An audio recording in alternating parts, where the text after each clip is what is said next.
हमारे साथ आंदोलन से जुड़ा भारत का जाना पहचाना नाम प्रकाश अंबेडकर जी है, जो बाबा साहेब भीमराव अंबेडकर के पोते भी हैं। मैं इनसे बात करूंगा। अभी बिहार में जातीय जनगणना हुआ था। जातीय जनगणना के अनुसार बिहार में 18% मुसलमान हैं। उस 18% मुसलमान में 14% पसमानदा अरजाल समाज के लोग हैं, और पसमानदा अरजाल में भी अरजाल समाज के जो लोग हैं वो अनटचेबल हैं। आर्टिकल 341 के पैरा 3 से धार्मिक प्रतिबंध हटाकर क्या समान जात और समान काम के आधार पर अरजाल समाज को भी दलित अनुसूचित जाति के आरक्षण का लाभ दिया जा सकता है या नहीं? देखिए, जो पहला आरक्षण था वो धर्म के आधार पे नहीं था।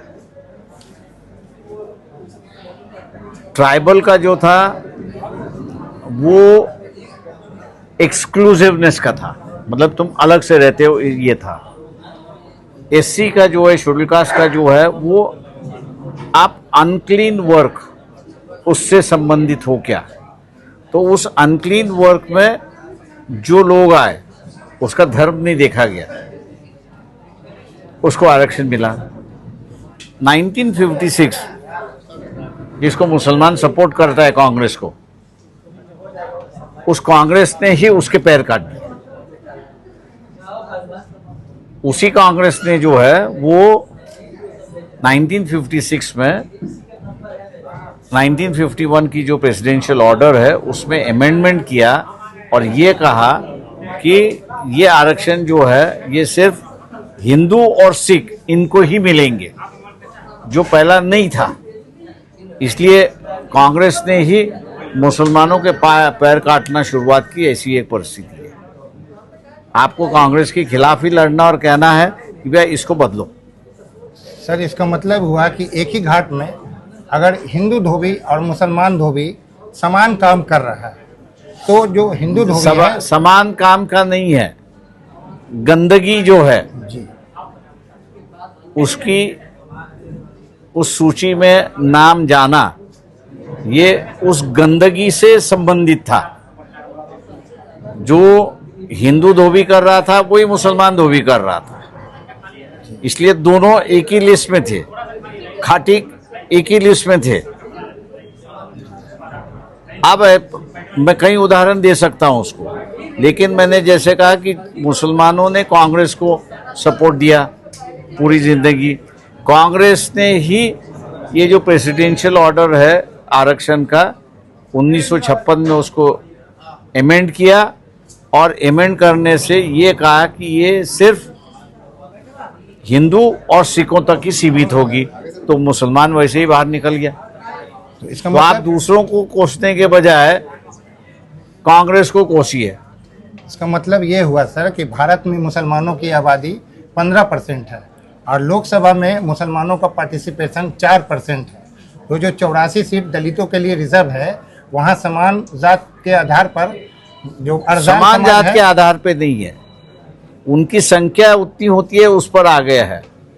देखिए, मुसलमानों ने अपने पैरों पे कुल्हाड़ी खुद मारी है, इसलिए मुसलमान रोना नहीं चाहिए। यहाँ समाजवादी मूवमेंट थी,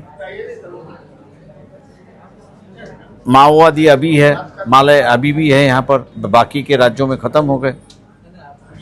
मुसलमानों का जो रवैया बदला कि जो जीतेगा मैं उसके साथ में जाऊंगा, जो लड़ूंगा उसके साथ में नहीं जाऊंगा, इसकी वजह से मुसलमानों के मित्र जो थे वो ख़त्म करवा दिए। मुसलमानों का जो प्रतिनिधित्व 4% है, वही कह रहा हूँ मैं। जब आपने मित्रता खत्म करवा दी तो उसके साथ साथ राजनीतिक दल भी खत्म हो गए। अब जो राजनीतिक दल बचे हैं वो है कांग्रेस और वो है बीजेपी। बीजेपी आपके खिलाफ है, कांग्रेस का दिखावा है कि वो आपके साथ में है, लेकिन असलियत में है नहीं। तो आप चिल्लाते रहे हो कि हमारा प्रतिनिधि कम आ गया है, लेकिन आप ये नहीं सोचते हो कि भैया बैल को जो है अपने हाथ में पकड़ लूं और खींचना शुरुआत करूं। ये क्यों नहीं सोचता मुसलमान? वो भी इस देश का नागरिक है, बैल के पकड़ के वो भी खींच सकता है। तो अनुसूचित जाति के आरक्षण का लाभ मिलना चाहिए सर अर्जाल समाज को। देखिए, जो लिस्ट है मेरे ख्याल से वो पिटीशन सुप्रीम कोर्ट में पेंडिंग है। जी सर। जिस दिन वो हियरिंग आ जाएगी उस दिन मेरे ख्याल से जो पुरानी 1956 की पहली जो परिस्थिति है वो बनी रहेगी। हमसे बात करने के लिए Thank you. धन्यवाद। आप थे प्रकाश अम्बेडकर जी, जो हमारी सभी सवालों का बहुत ही बेबाकी से जवाब दिया। इसी के साथ इजाज़त दी।